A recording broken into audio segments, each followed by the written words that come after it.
Welcome everyone to the Color of Jazz. I am your hostess, Donna Whittington, and I am here tonight with Jerry Gibbs. Jerry, how are you? How are Welcome you? to the Color of Jazz. Oh, thank you, Donna.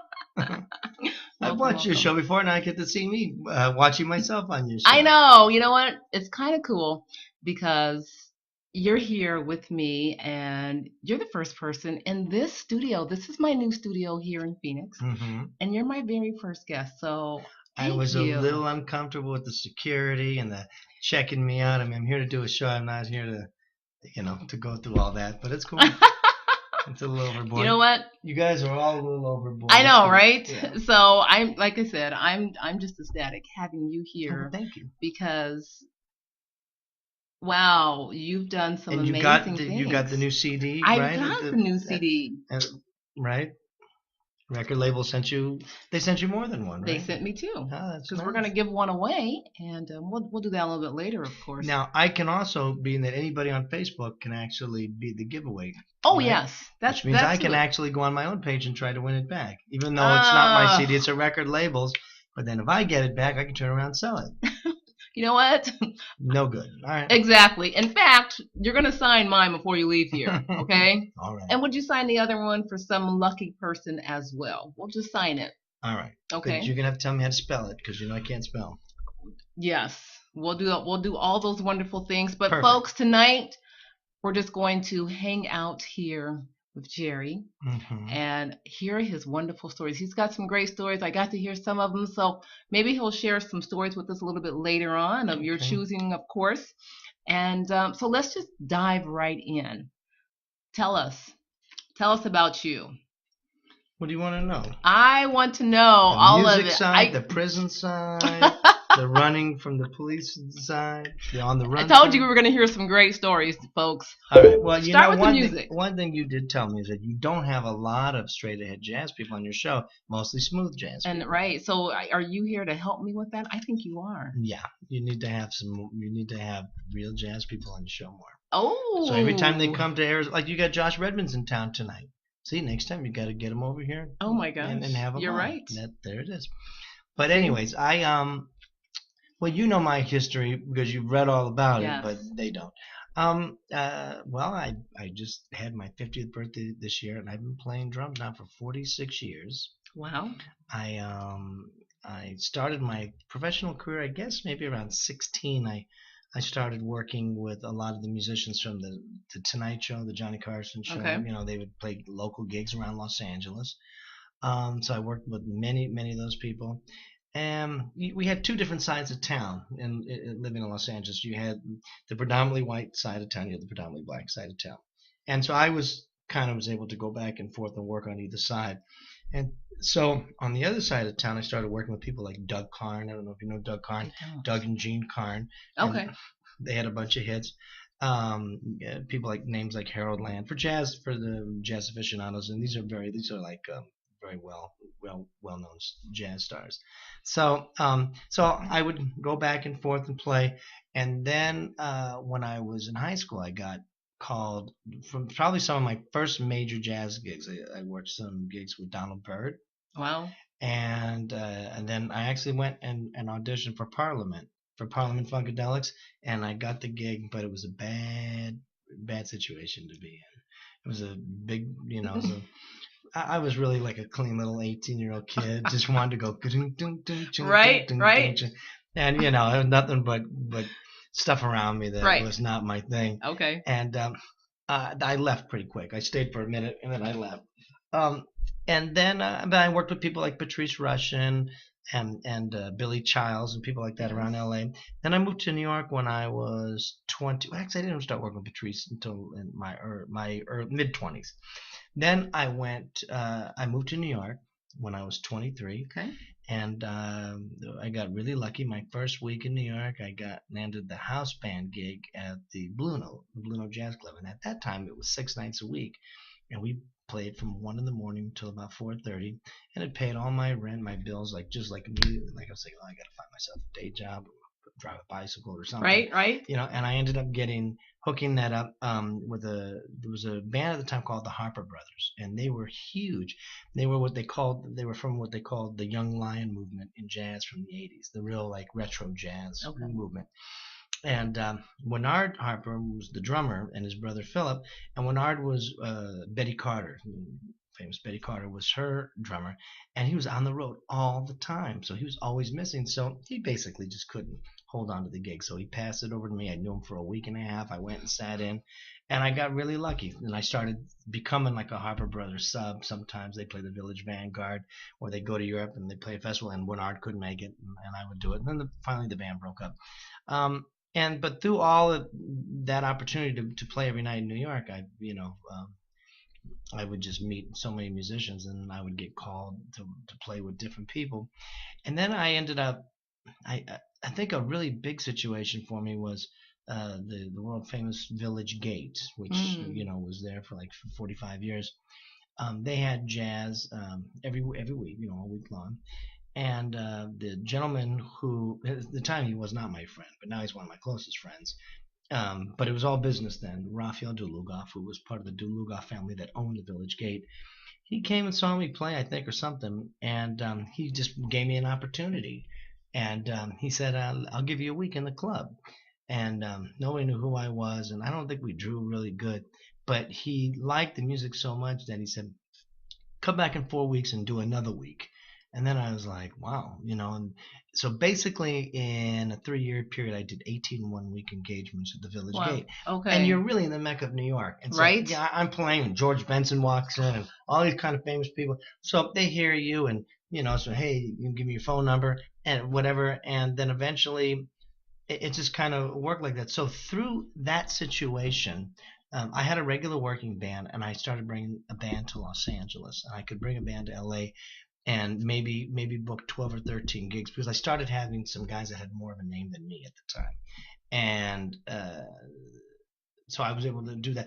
And then Ravi Coltrane joined my band.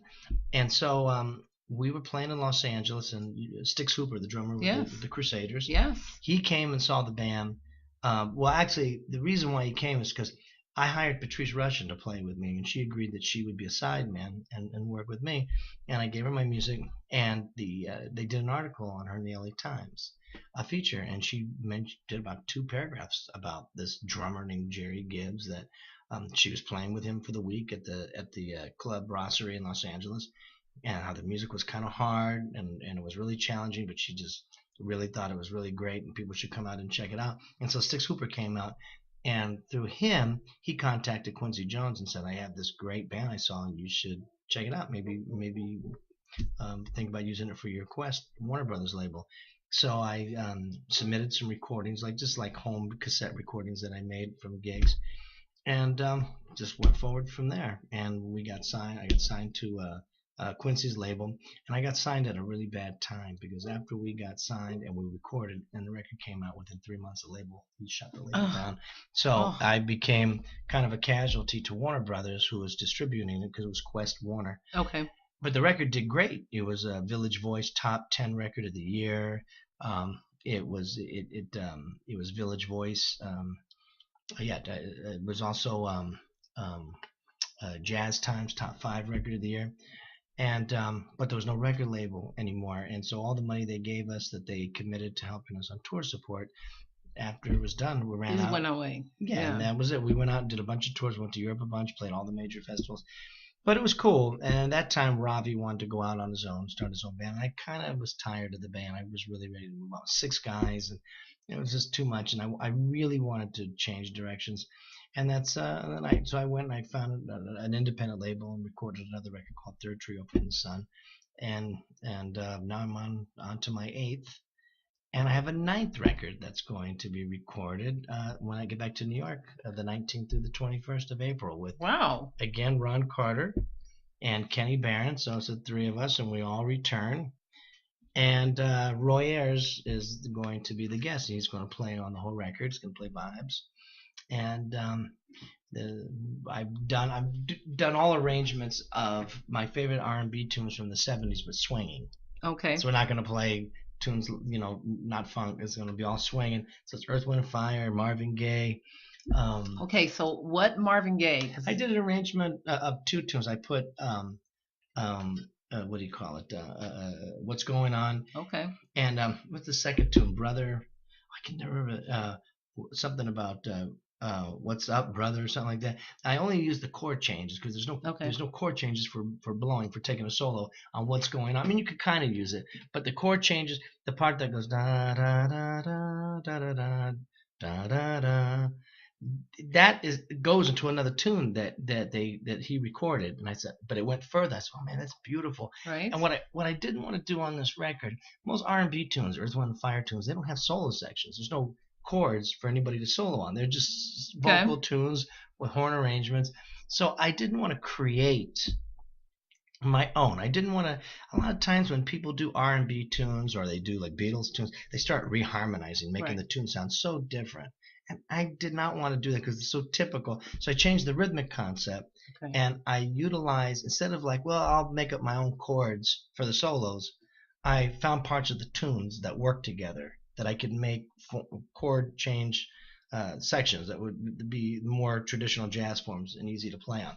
And so I approached Roy about it first. Ron and Kenny agreed to do the record, but I approached Roy Ayers first because he doesn't do sideman dates. He just doesn't. He does his own records. I think he'll go out and do something with Stevie Wonder.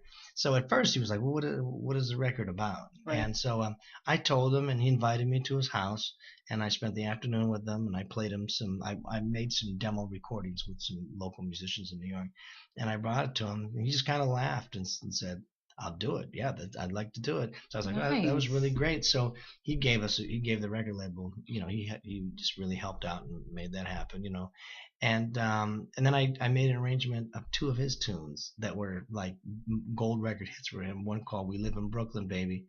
Actually, "We Live in Brooklyn." It's not "baby," but that's the lyric. And a tune called "Everybody Loves the Sunshine." Yes. Da da da da da da da. Yeah, everybody loves the sunshine, right? But it's all like do do do do do do. It's all swinging. Really? Yeah, he loved it. He thought there's a little bit of some funk in it, but I really like moved it away and went right into swing. And he's listening to it, and he's and I was thinking, I wonder what he's gonna think, because everything else he was kind of smiling. I played him. He's like, oh, this is a fantasy from Earth, Wind, and Fire. He's listening. He's like, oh, that's great. And then he gets to his tune, and he's like. And then I'm thinking, oh man. Well, I just know when it was over, I looked at him. I said, Roy, he's sitting in front of me, and I'm behind him. I'm in his studios, with big speakers. He's blasting everything really loud. I'm looking at the side of his face, and he's been laughing the whole time. And now he's like, so I said, you're like, okay, Roy, something not good? And he goes, it's great. And says, wow, okay. So anyway, so I'm really excited. We're gonna go in, and there might be some gigs and things possibly.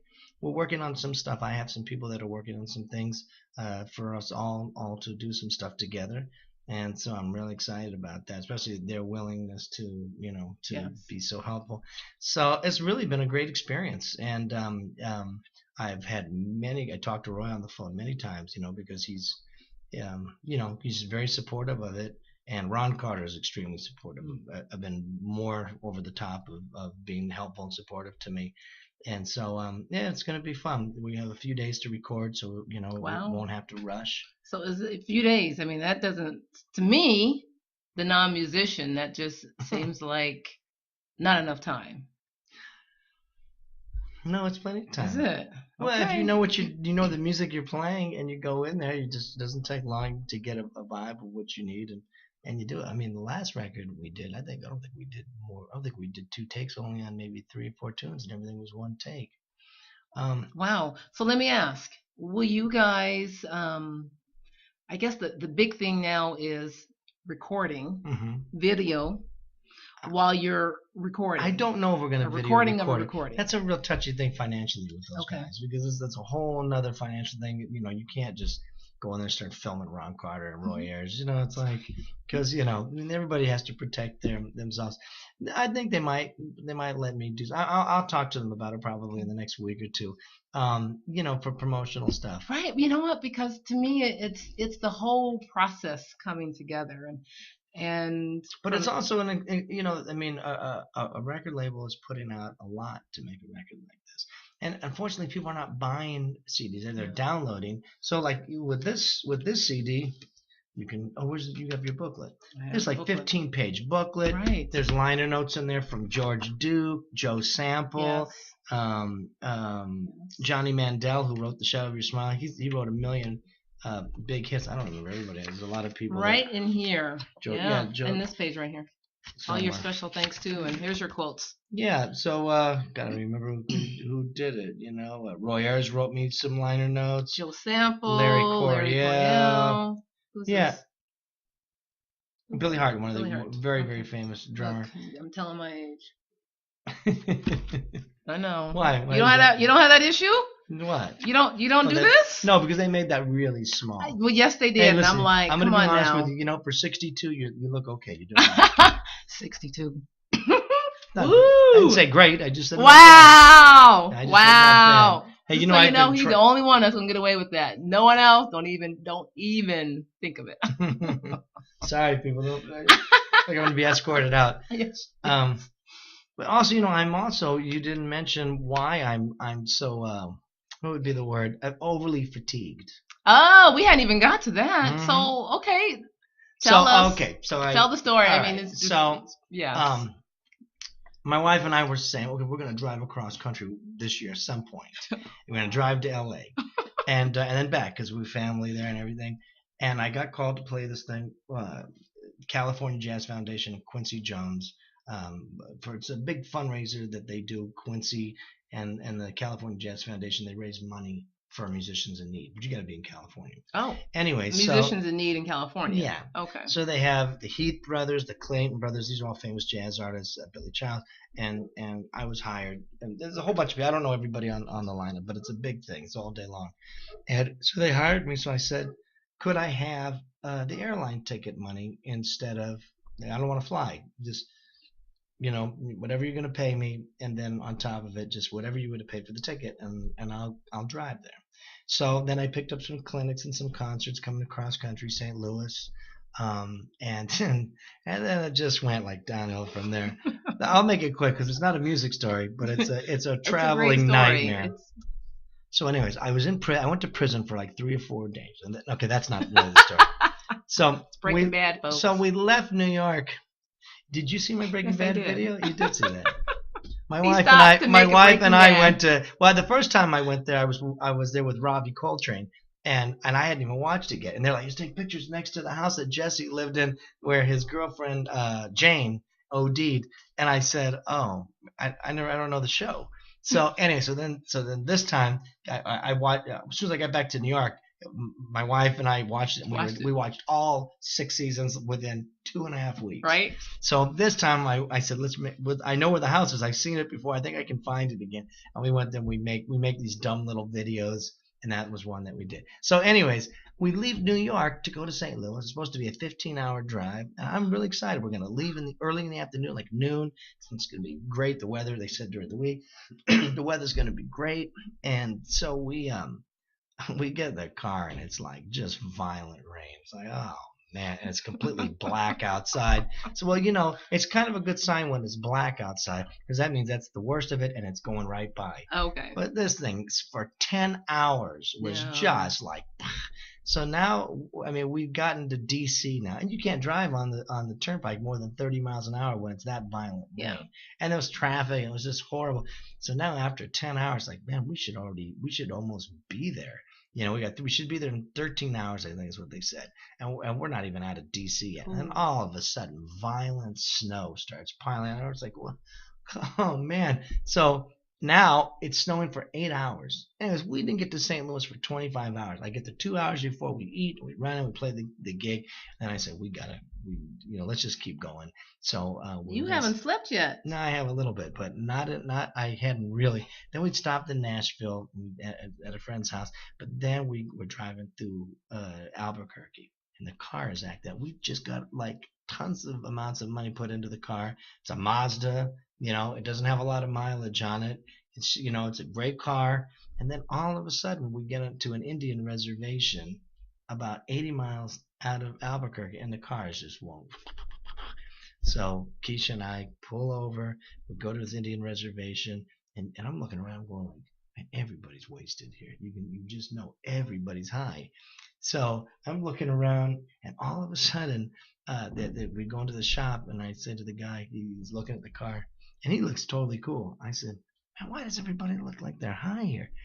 He said, "Oh man, well this place is really famous." He said about 80 to 90% of the people that live in this town are either methamphetamine addicts or heroin addicts. I was like, really? He said, yeah, and everybody works on it like that. And he said that's kind of like a New Mexico thing, especially out where we are. I'm like, oh man. I said, is it not dangerous? He said, not in the daytime. It's great. You want to be around here at night. End result, he says, contacts a really great reputable place in Albuquerque, New Mexico. Talked to the guy. We took it over to a Pet Boys. Or not Pet Boys, AutoZone. They do a diagnostic. They said your transmission collapsed. I said, how did it collapse? The car doesn't have that much mileage. They said it's freaky. It just happens. So we had to drive 81 miles, 25 miles an hour back. And it could barely almost never get over the hill. It took us 3.5, 4 hours. We checked in, took a nap for a couple of hours, and then had to go there. And then we got there, and they said, "Oh, it's really bad, dude.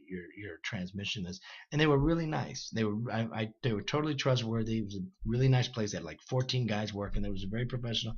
They said we can't get a Mazda transmission into Albuquerque for 5 days. I was like, well, wait a minute, I got to go to Arizona. I got to go to LA. Because here I was playing clinics. Right. I'm doing another one tomorrow. I had 2 clinics and you were at the 2 colleges, 2 afternoon colleges, afternoon concerts at the college. So then they said, well, we can build you one, and you'll get since you're AAA, you'll get a year warranty on it. So you can nationwide, you'll be cool.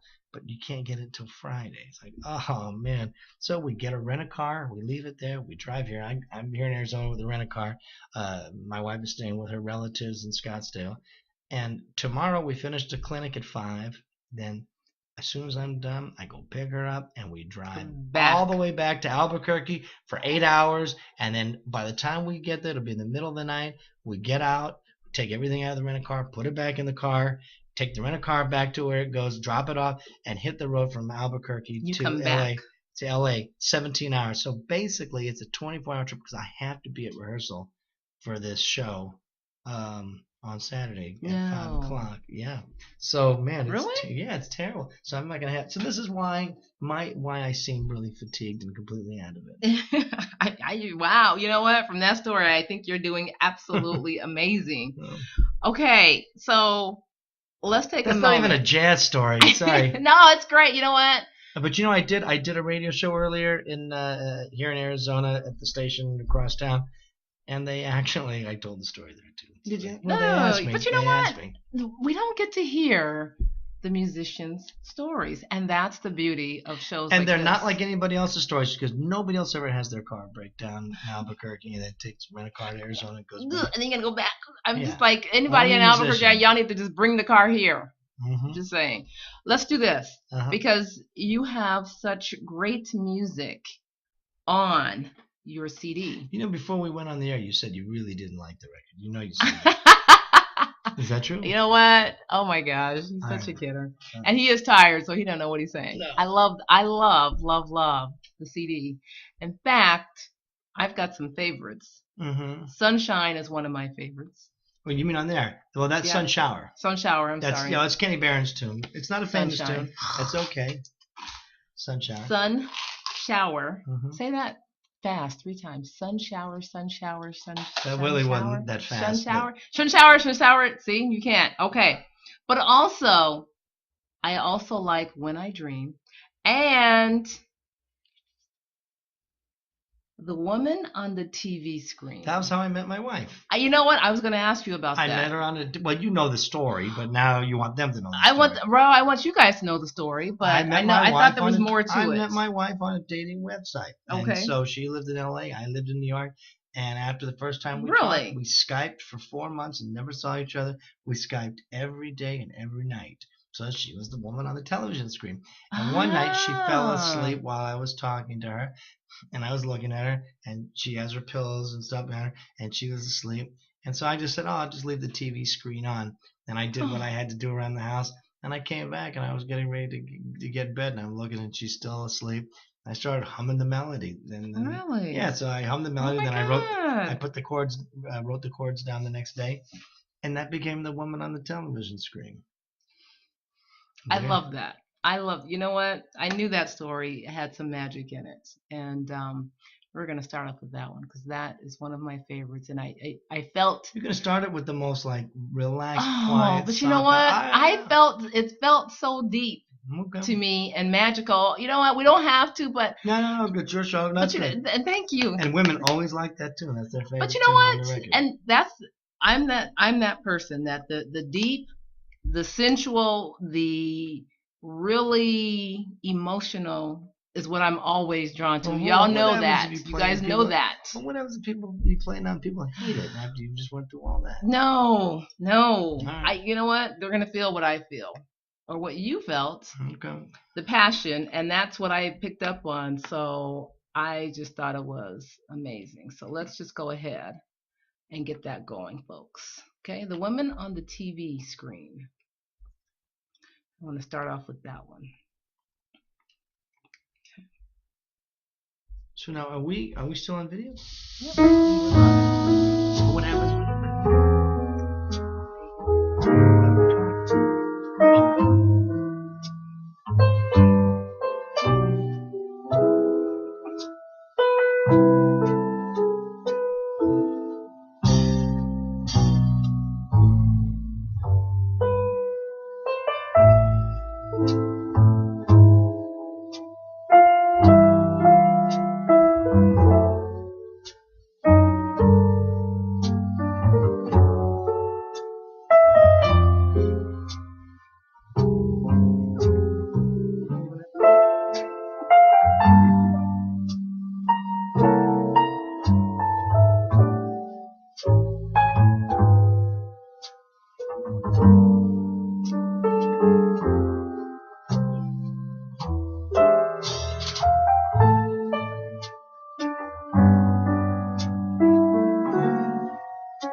Okay, so wow, the woman on the TV screen. Mm-hmm. One of my absolute favorites from you, Jerry. Well, thank you. Yeah, that's you know, I mean, I know you were thinking that kind of slow and mellow and all that, and you're right for the very first one. But like I said, I am so drawn to the passion of that. Well, and can I brag for 2 seconds? Please. It's really, I don't usually say, but you're talking so much about that tune. Johnny Mandel, who wrote "The Shadow of Your Smile," which I recorded, "The Shadow of Your Smile," da-da-da. And he wrote tons of famous hits. He did like the music to MASH and all that. Okay. That's all him. I asked him when he listened to I told him I did an arrangement of one of his tunes, would he check it out? So I said, yeah. And then he said, I'll write something for the CD. But then he wrote me a letter and he said, the best tune of the record is the tune that you wrote for Keisha. He said, that tune is so great. And then and this is one of like the most prolific writers that in the last 100 years in jazz music. But then because he did like tons of motion picture movies, writing. So then I don't remember the gentleman's name, but he said he's the guy who now writes with Burt Bacharach because his name is passed on. It was Burt Bacharach and I can't think the guy who wrote the lyrics because Burt wrote the music and then he had the guy write the lyrics. And so this is now Burt's new lyricist. And so he said, oh, man, I'm going to pass this on to Burt Bacharach, lyricist, and tell him you should put a lyric to it because it's beautiful. I was like, wow, that was really flattering. Coming from a guy like that. Right. I mean, like if my grandma said something, I'd be like, whatever, grandma, be quiet. Put your teeth back in your mouth and go in the other room. What do I care? Would you want words to it? I'm cool with that. I don't care. Yeah. And Keisha doesn't care either, because if it's like, wow. And her reaction. I've got $10 more in my hand now. Right. What was her reaction when you presented this to her? That's okay. Tunes. No, it wasn't. It sounds like the same tune you write to all your ex-girlfriends. No, not that. She knows jazz music. She works at the Blue Note. She's a waitress at the Blue Note. So she's around all of these legends all the time. And for her, she knows who Ron Carter is. She knows who Kenny Barron is. Yeah. So it's not like, that's even, it's kind of like, oh, that's so sweet. So your husband wrote a tune for you, and he performed it on his new record. It's like, yeah, but Ron Carter and Kenny Barron played the tune. Stop. But it's nice because Jerry, yeah, I know, it is Jerry. It's Ron Jerry. Carter and Kenny Barron played my tune. Okay. Well, I won't write any more tunes for her and have them play on it. Right. For sure. The next tune I write for her is just a drum tune, just a bunch of drum beating on the drums. There. So. Yes. Okay, so I'm curious. I'm not a musician, and everyone knows that. My passion just lies in... You are not going to ask to sing on my record and not be a musician. The next one. Is that why? Are you building up to something like that?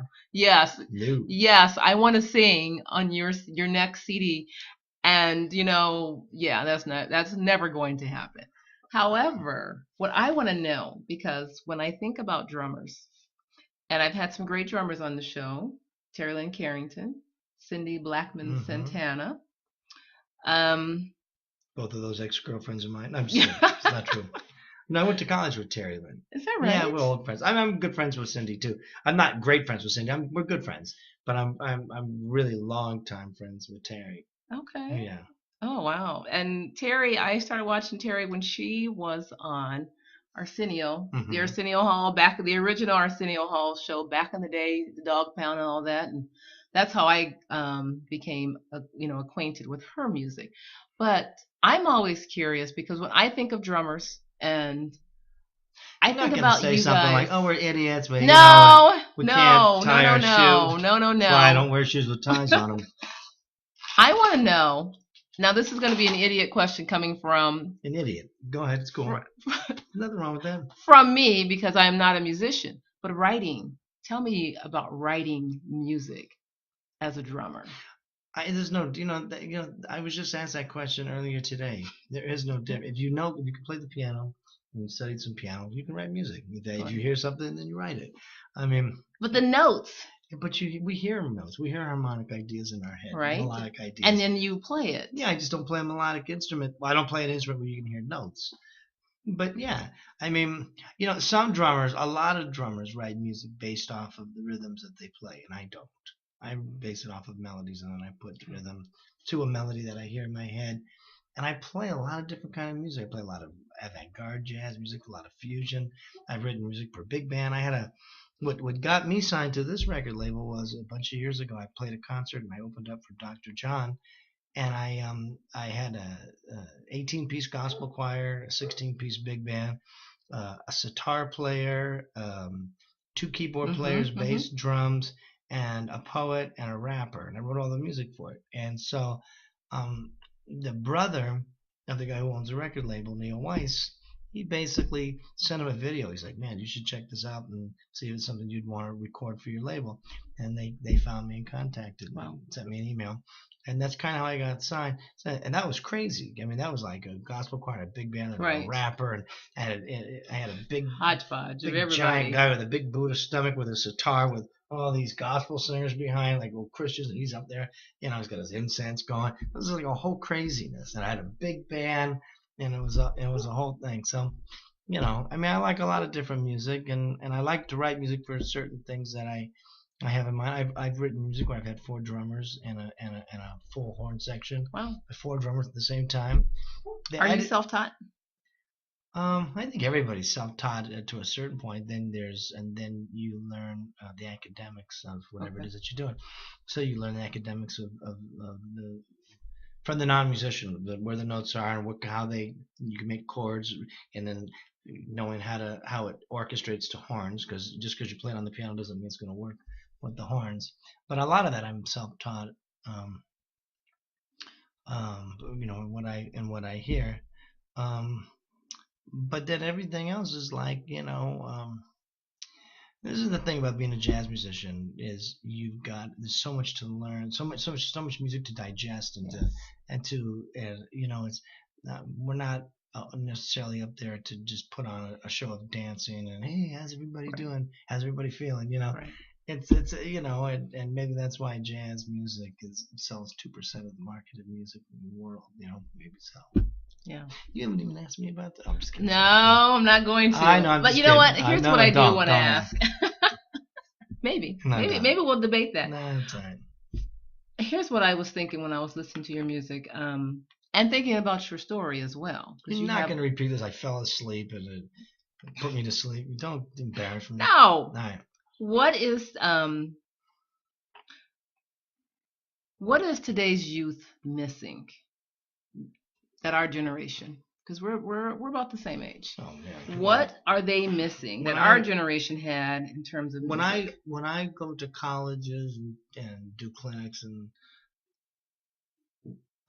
I won't mention names, but I've worked with some well-known people that are in the non-jazz world, like that. I've been called. And it's usually a lot of the same thing. Musicians that don't know anything about music. They don't know where middle C is on the piano. They rap or they do whatever, and they go this far, and they don't even understand anything about music. So are they missing history? Oh, huge amount of history. I mean, even just music history, it's pure laziness. I mean, there's no reason. Okay. I mean, if you're gonna, it's like why be a musician, call yourself a musician, and then not really study music? Because studying music cannot bring you down or trip you up. All it can do is just give you the tools to be able to write your own music instead of having to sample somebody else's music who did their homework. So it's really hard, and for a lot of musicians, we try to help musicians that don't know, but it is what it is. I mean, I've worked with, do you know the name Flying Lotus? No. Flying Lotus is a really famous electronic musician. Okay. And I went out and did some tours with him, and he always surrounded himself with musicians that could play, that really could play instruments and stuff. I mean, you find a lot of people don't surround themselves with a lot of great musicians. They just record. They go to, they can have this concept of like, well, I can buy a CD with drum beats in it, right? And then I can place my fingers here, and this sounds like a nice note that I can play. And that's as far as they want to go, instead of maybe spending 6 or 8 months to just learn theory. So in the end, they can go, here's my chords, here's my voicings. And I don't play drums, but I can get a drummer to come in and play and record and do all that. But it just doesn't, you don't see a lot of that. When I was young, there were a lot of great musicians around, but you got kicked around a lot. It's kind of like, you can't read that? All right, we get another drummer. Right. And that was the end of it. Right. And today you don't see a lot. Not that it's only like that. But when I go to even like today, when I said that at this college today at where was I? I can't remember where I was. Mesa. Okay, thanks.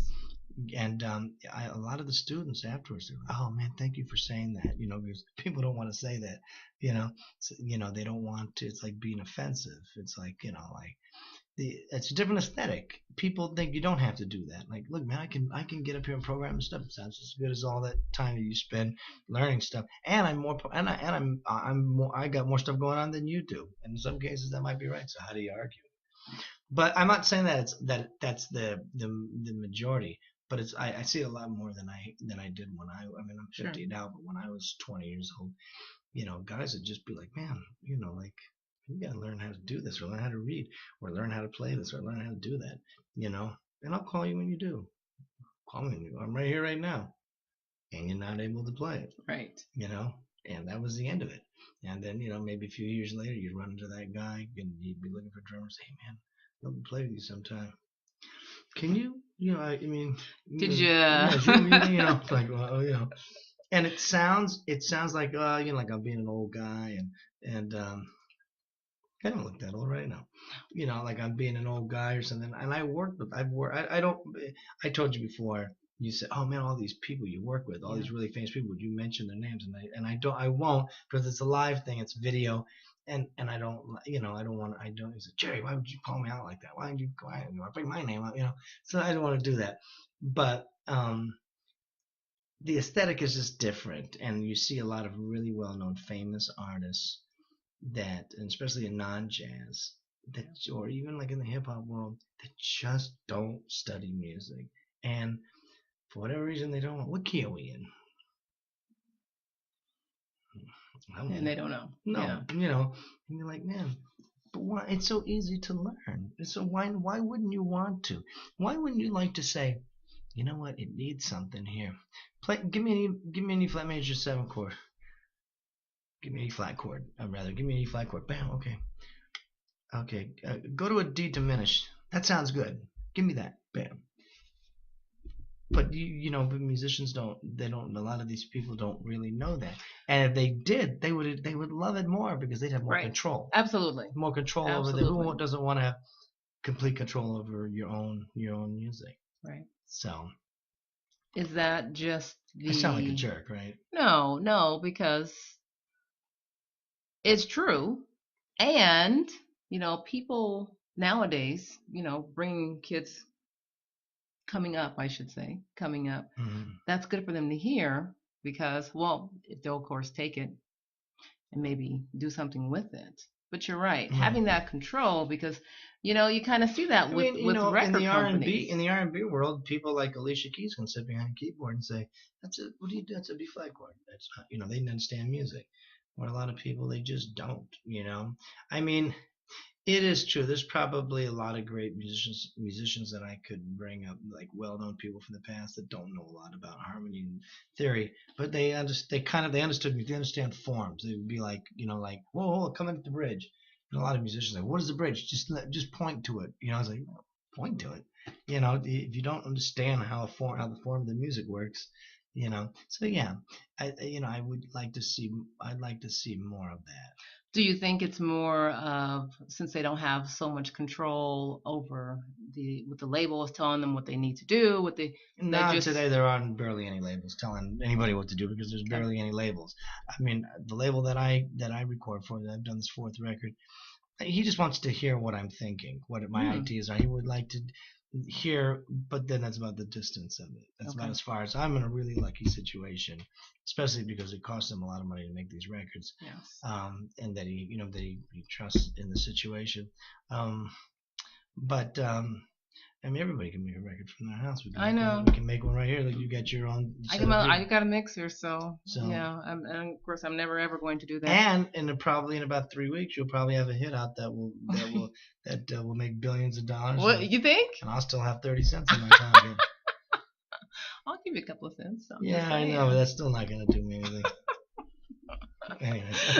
Okay. All right. So, do we have time for another song? No. Yeah? Okay. All right. Yeah, let me ask you a question because you said that you mostly smooth jazz. I do. So this is good. They get a chance to hear other kind of music. Absolutely. And I would like for a lot of straight ahead jazz artists to know about your show. I would too. Since you do most of it video and not live. But I said since I was going to be passing through, I would do it live.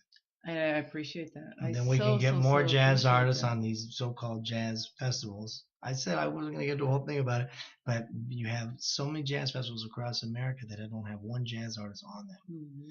And you have very few jazz. I know some that don't have none. So now let's talk about that because I know. I'm not going into a bad place. I mean, we said we weren't going to go crazy. Okay, we did, but I've been real vocal with you about it, but right. But the thing is, now when we say jazz, what are we saying? Are we saying more straight ahead jazz, more traditional jazz, more swing, more bebop? What are we looking at when we say jazz versus all of that smooth jazz? Well, because a lot of smooth jazz festivals are now dropping the name smooth. Yeah.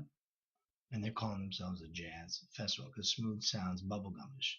So they're calling it the so-and-so jazz festival. And this year for our jazz festival, our lineup is CeCe Winans,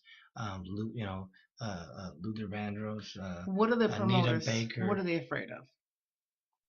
Oh, I think there's a whole bunch of things. I think, well, for one, that's huge money right there to have, and great music. I mean, they're all everybody. I mean, to have Anita Baker, she's a great musician. She's not a jazz musician. Yeah. And she'll tell you she's not a jazz musician. She can sing some standards, but so the what ends up happening is, you ever heard that line before? I'll be really careful on how I put it. It's a line that you hear people say of a different ethnic background other than mine, say people want to be, but they don't want to be. You ever heard that? So it's hip to call yourself a jazz festival, but we don't really want to be a real jazz festival. Okay.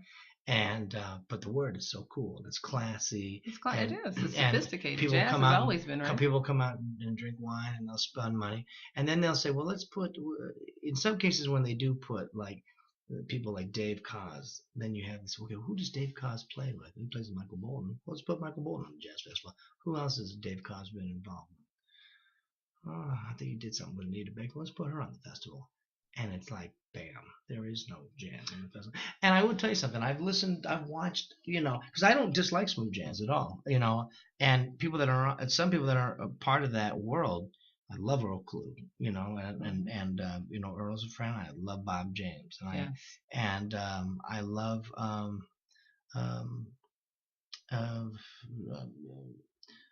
Kirk Whalum. He was a great saxophone player. I played a festival opposite, and we actually had such a great time talking. I was working with Robbie Coltrane, and we ran into each other 3 or 4 times on the road in the airports. He's a wonderful guy, and he can really play. But the thing is that the jazz festivals, so many of these jazz festivals, they don't put any jazz artists on it, and then they will discuss the reason why is because they say, well, it's jazz influenced. Well, what does that mean? I mean, how far do you stretch these terminologies? And the problem, what ends up happening is there's only enough money for each city to have one jazz festival.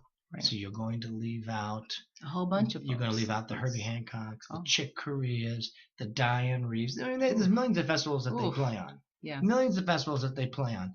And they're busy and they're running around, Stanley Clarke, but even when they're on a festival, they might be the only people on the festival, and then everybody else is an R&B act, and it's just kind of a sad situation. Well, I spoke to a festival promoter recently about Roy Ayers, Ron Carter, and Joey DeFrancesco playing the festival, and he said, this town isn't really the town can't have that kind of music at our festival.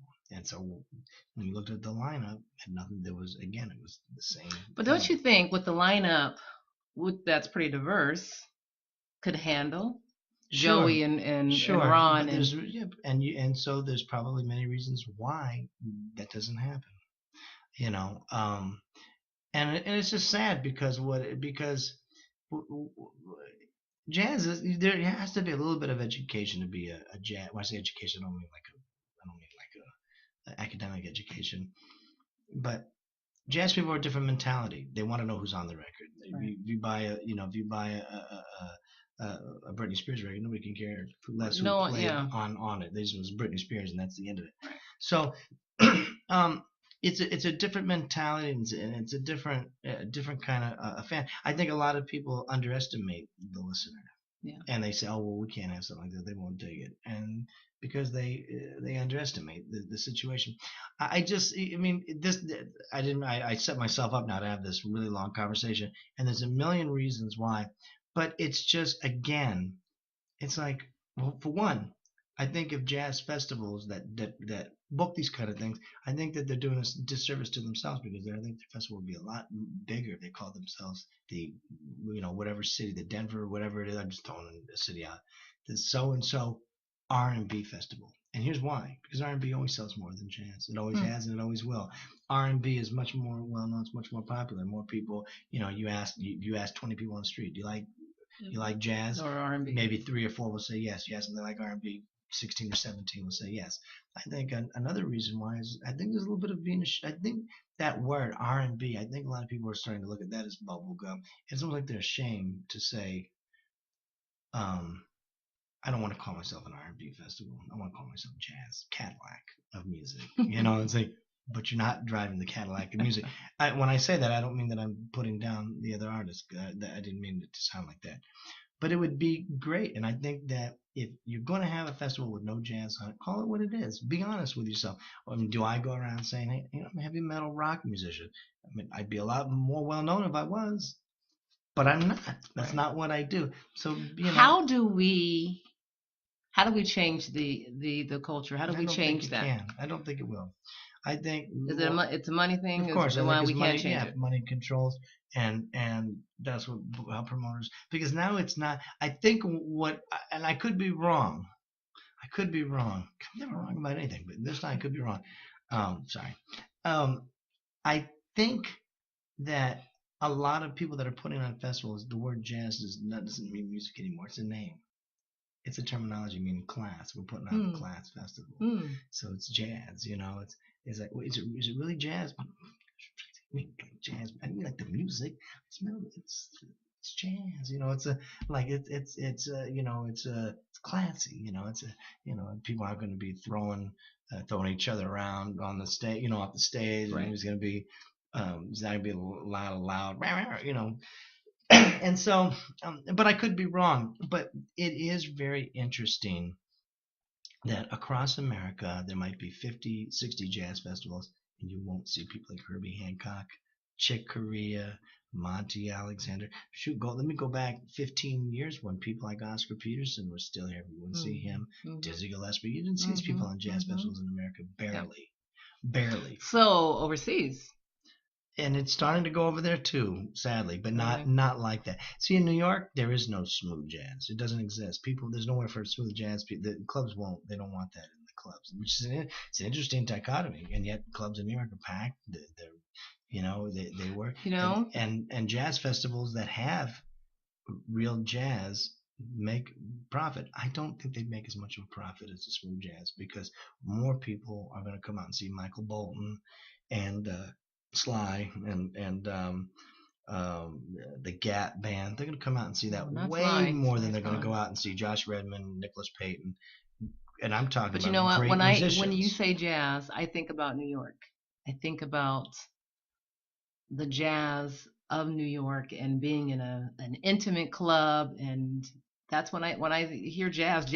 When I think about straight ahead jazz, but that's not. And that's that's the kind of club that I think of. But that's not all jazz is. I know, but and a lot of people will argue, and they'll be watching this and they'll go, Jerry, stop using the word jazz. They don't want to call the music anything like that. They don't even like the word jazz anymore. So it's like you can get 20 people in the room and nobody's going to agree on the same thing. Right. Can we agree on a song? Probably not. See, this is what I'm talking about. It's just one problem after the next. Okay. I didn't even agree to do your show. Now we've done this whole pretend thing. Go ahead and start the camera. Go ahead, we'll just do it now. All right, let's just do this. All right. So we're gonna play one more. We are. Just play the one you like. You like Sunshine. I do. So go ahead, put it on. You want to set it up for me? You want to tell us all about it? Oh man, it's a really heavy story. I mean, I don't even know if your listeners are even going to be able to handle this. I mean, it's really, really heavy. It's big. I mean, it's huge. Do you have tissue for yourself, or is this going to be too much for you? Okay. All right. Yeah. All right. I'm ready.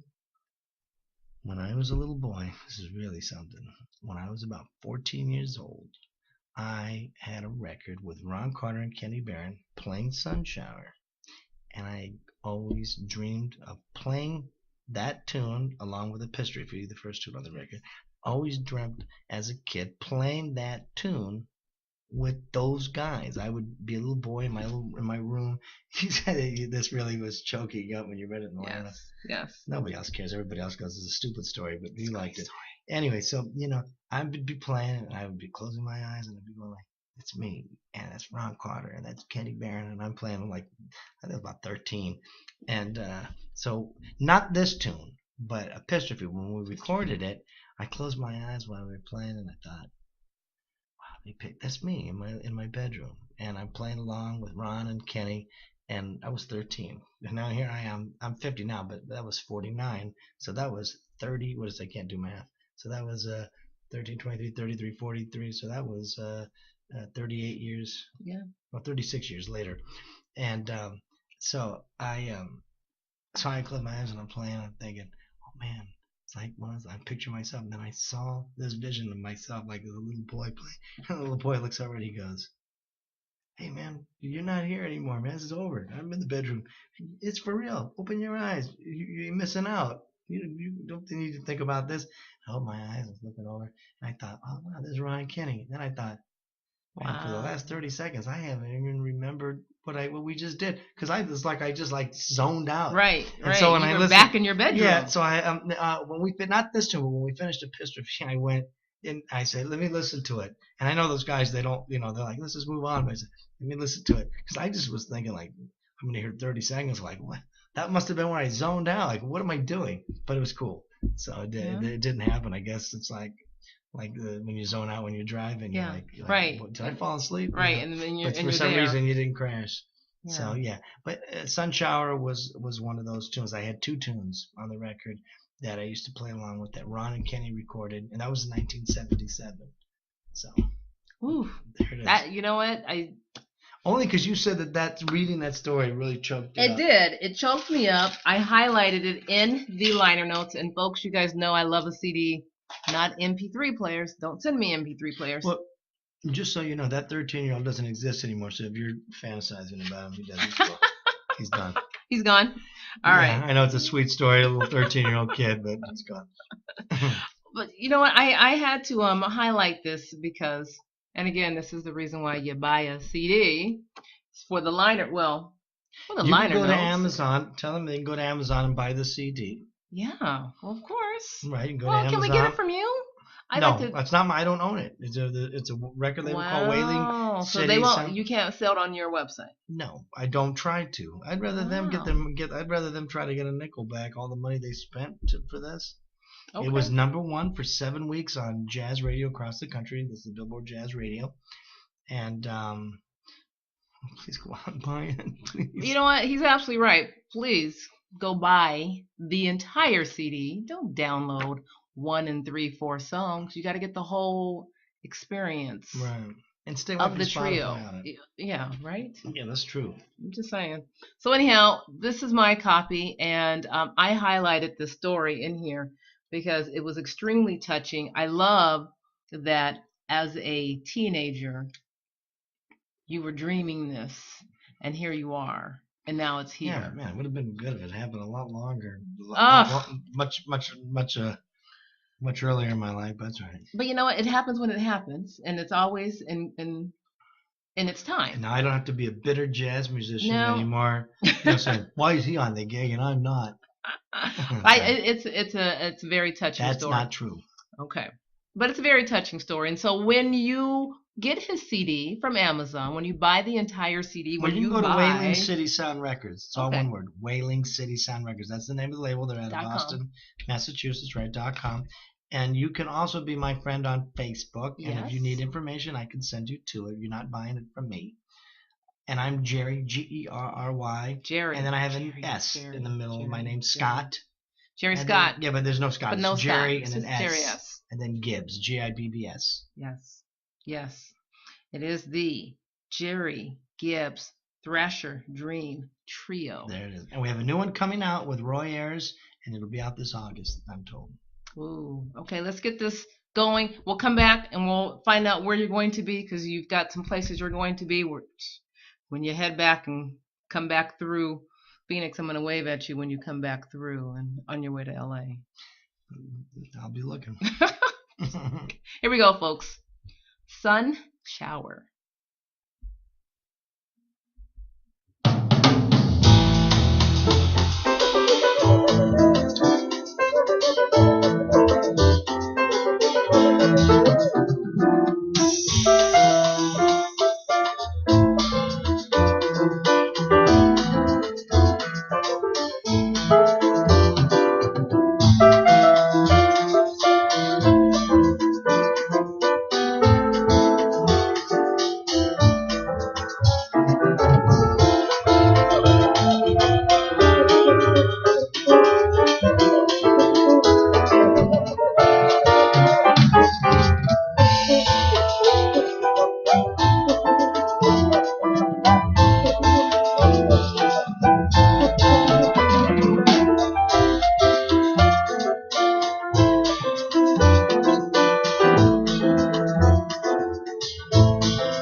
Okay. Very nice. Sun shower. You just said earlier on when you heard it, you hated it. You said, but all your songs, the songs are just great. And so again, I'm here with Jerry Gibbs, and we're having just a very spirited and great conversation. And if you were watching earlier, you know that he's had just a trip coming here from New York. It's been the road trip that you will never forget. It was supposed to be a pleasure trip and do some clinics and some school because I had this big gig in California this week, which is fine. We're gonna get there. Right. But boy, it's gonna be now. We're gonna leave. We're gonna leave after I finish my last class tomorrow.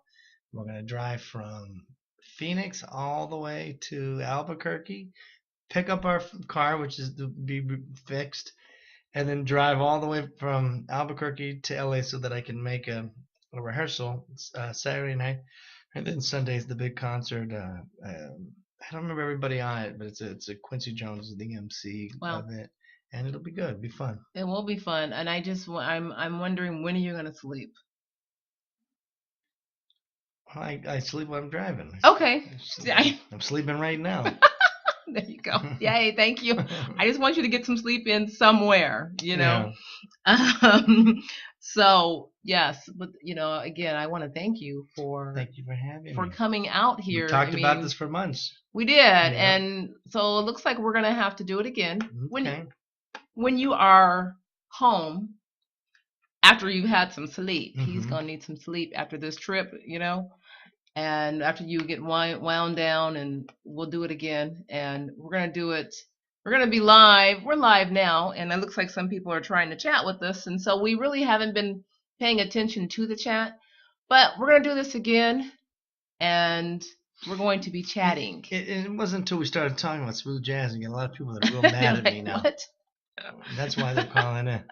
I but love that's okay. it. I love the music. I just said, well, just call it R&B music. Call it. It's great R&B music. Call it what it is. So don't be proud. Be proud of what you do. Loud and proud, folks. Yeah. So you know what? We're gonna have him back on, but really quick, tell us some of your upcoming things, some of your gigs that you got. Okay. And I know you're getting ready to step back into the studio when you get home. Right.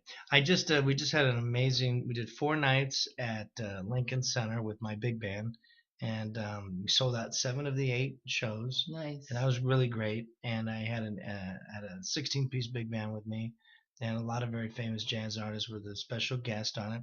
And so we're gonna work on doing that again at the end of the year at Lincoln Center again. So I have to get the music and everything together for that. We will do the record with Roy Ayers, Ron Carter, and Kenny Barron. That's the 19th through the 21st. It'll come out in August.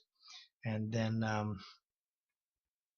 forget, how long was my parole? I have to be there for 6 months. And then I have to check into Rikers Island for 6 months, and I really don't know. I have to see what musicians are around, who sounds good, and who doesn't. And then we'll probably put on a couple of prison shows. There you go. Let's go. They've been really good for him. They let him off of his ankle bracelet while he's here, so that was nice. Well, you got enough. But they're over here. You got enough security guys around here. All right, there it is. Okay, so folks, Amazon. Go to Amazon and pick up the CD. Okay, order it, get your copy, and there it is. There it is. Thank you so much, Donna. Yeah, you're welcome. Or Wailing City Sound Records is the name of the record label on Amazon, and it's the Jerry Gibbs Thrasher Dream Trio. Thrasher. #1 for 7 weeks on Jazz Radio, Billboard Jazz Radio across the country. He's the Thrasher. Stroke that. Sorry. Yeah, he's gonna pay for that. It's all good. He's gonna sell these, so take care of that. Yeah. You're the Thrasher, so get the CD and find out why, for sure. All right, folks, we're gonna do this again real soon with Jerry, but for now, we're going to wish him safe travels back to New York through Arizona on his way to LA. No, we gotta go. Yeah, and then we go to San Antonio to play. Oh, and then San Antonio. San Antonio with the big band. Yeah. We're all going to be. We're gonna keep you in our thoughts. Thank you. Safe travels. Hi to Keisha. Love your song. Love it. So, all right. Well, yeah, I did write a song for her. Right. No, I did. I forgot. Yes, the woman on the TV screen. So, all right. Good night, everyone. Say good night. Good night, everybody. Good night, Miss Donna. Good night, Jerry.